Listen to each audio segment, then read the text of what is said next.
நம்மை உயர்த்துவதற்காக அவர் தம்மை தாழ்த்தினார்.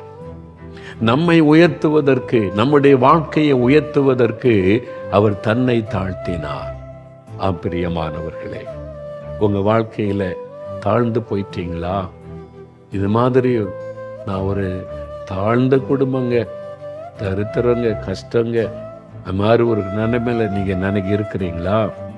தாழ்மையானவர்களை உயர்த்துவதற்கு, தாழ்ந்து போனவர்களை உயர்த்துவதற்கு அவர் அவ்வளோ பெரிய தேவன் தாழ்த்தினார் என்று வசனம் சொல்லுகிறார்.